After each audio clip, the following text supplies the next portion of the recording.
Hola a todos, vamos a hablar ahora de un brote por Pseudomonas aeruginosa productora de una metalo-beta-lactamasa tipo BIN que hubo en el CTI del Hospital de Clínicas. La idea de presentar este tema es la importancia de este tipo de patógenos y el mecanismo de resistencia que conlleva, porque precisamente por la resistencia que tiene el carbapenemes, que le confiere el tener y expresar esta enzima carbapenemasa, se transforman en un problema de salud importante por la mortalidad que conllevan, porque nos estamos quedando muy restringidos en cuanto al arsenal terapéutico que tenemos disponible para afrontar infecciones y que en general son graves, ¿verdad? Entonces, repasando un poquito, Pseudomonas aeruginosa es un bacilo gram negativo, aerobio, oxidasa positivo y no fermentador, que causa principalmente infecciones en pacientes graves, y en pacientes graves en las unidades de cuidados intensivos, y que se asocia a una elevada mortalidad. Es resistente de forma constitutiva a muchísimos antibióticos, pero también tiene una gran capacidad de adquirir resistencias de tipo cromosómico cuando uno utiliza los antibióticos por presión, y también de incorporar mecanismos de resistencia a través de plásmidos, determinantes de resistencia móviles, por transmisión desde otras bacterias de la misma especie o de otra especie. Y la producción de carbapenemasas que inactiva muchos antibióticos beta-lactámicos constituye hoy por hoy un gran problema para el manejo de infecciones que produce este microorganismo. De las carbapenemasas transferibles, las que se destacan en nuestro medio son las metalo-beta-lactamasas. De estas, lo que queremos destacar es que son enzimas dependientes de cationes metálicos y están caracterizadas porque se pueden inhibir con quelantes metálicos como el EDTA, lo que se utiliza desde el punto de vista de laboratorio para la identificación fenotípica, si bien lo recomendable siempre es, una vez que uno sospecha este tipo de mecanismo de resistencia y fenotípicamente encuentra que puede ser, hacer una confirmación genotípica del mismo. Y en el Hospital de Clínicas se vienen aislando desde hace unos 7 años en forma endémica.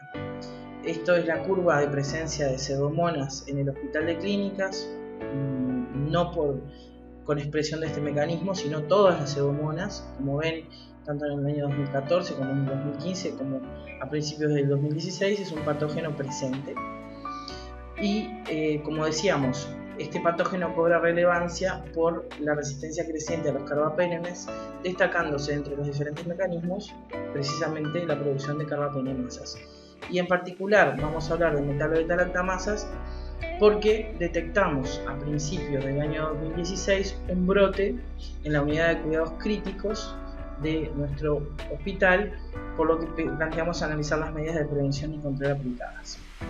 Entonces, esto se consta de un estudio descriptivo realizado en enero y febrero de este año, detectándose a partir de un primer caso un segundo caso de Pseudomonas aeruginosa productora de metalo tipo BIM. La identificación del microorganismo y el estudio de sensibilidad se realizó por un sistema automatizado a nivel de laboratorio. Al momento del diagnóstico del primer caso, el CIH recomendó medidas de precaución maximizadas hasta el ingreso hospitalario del paciente, pero a las 2 semanas de haberse detectado ese primer caso, se detectó un segundo caso, por lo que se hizo un diagnóstico de brote en la unidad y se pasaron a recomendar las siguientes medidas. Primero, se definió caso como todo paciente que tuvo un aislamiento por Pseudomonas aeruginosa productoras de metalo en al menos una muestra tomada con criterios clínicos o en aquellos que surgieron en los estudios de vigilancia que se realizaron, que son hisopados inguinorectales. Esta búsqueda de colonización se hizo por medio de hisopados, en total 3, uno cada 72 horas, siguiendo los criterios de identificación modificados de CDC. Se implementaron precauciones de contacto a todos los pacientes contactos y precauciones de contacto maximizadas a todo caso confirmado. Se optimizaron las medidas de higiene ambiental con medición de ATP en las unidades al egreso de cada paciente. Se estableció una cohorte en cuidados intermedios para los pacientes que eran dados de alta de la UCI hasta tener el resultado de los hisopados, es decir, hasta haberse podido levantar el aislamiento, y en los contactos con resultados negativos se levantaron las precauciones implementadas. Como les dijimos, a las 2 semanas del primer caso de Pseudomonas productora de metalo-beta-lactamasa se detecta el segundo caso. Esto hace que se constate un quiebre de las medidas recomendadas en el primer caso. Entonces se estudiaron 9 pacientes hospitalizados en la UCI considerados contactos encontrándose de estos 9, 2 colonizados por Pseudomonas aeruginosa con metal. Es decir, que hubo en total 4 casos, 2 con aislamientos clínicos y cursando infecciones y 2 colonizados. En los 4 se confirmó por estudios genotípicos la existencia de los genes LA-BIN, por lo que eran el mismo mecanismo de resistencia. En uno de los pacientes contacto también se encontró una Escherichia coli productora de una enzima carbapenemasa de tipo NDM.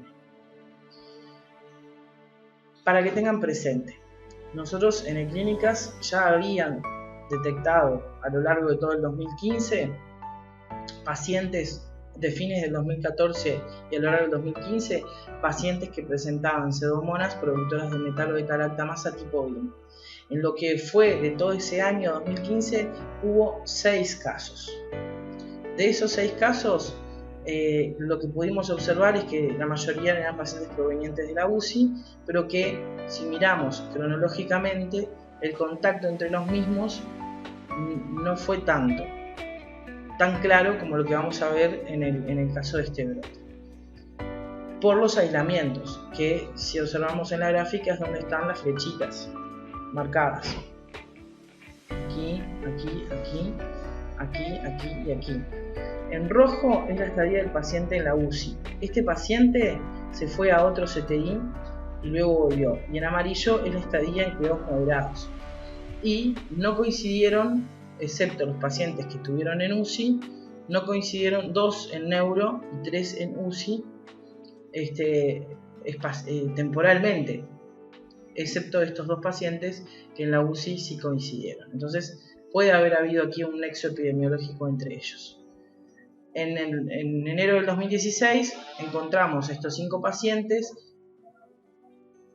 en los cuales en 3 hubo pseudomonas con metalo y en los otros fue por un estudio de vigilancia. ¿Por qué 3? Porque uno de ellos había sido muy precozmente el paciente y fue en los primeros días de enero, el segundo fue ya a finales de enero y luego el caso que se encontró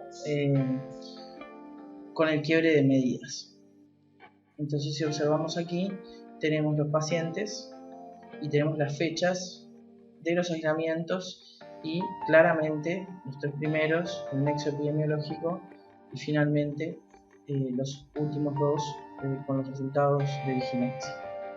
Entonces aquí vemos las 2 evoluciones temporales de los pacientes en su estadía en el hospital y en el CTI. Pseudomonas aeruginosa es un problema claro en el hospital de Clínicas. Se detectó la existencia de un brote de pseudomonas productora de colmetalo y rápidamente, antes del brote, se habían hecho las recomendaciones por haberse aislado este microorganismo. Las mismas no se cumplieron y se hizo un diagnóstico de brote. Lo que está pendiente de determinar obviamente es la clonalidad del mismo. Se plantea un evidente problema terapéutico por la dispersión de este tipo de microorganismos en su perfil de resistencia y es un problema fundamental de control para evitar las infecciones nosocomiales. Y se deben extremar las medidas de aislamiento y eventualmente realizar controles sistemáticos de la presencia de metalo. Fue un ejemplo de un manejo de un brote.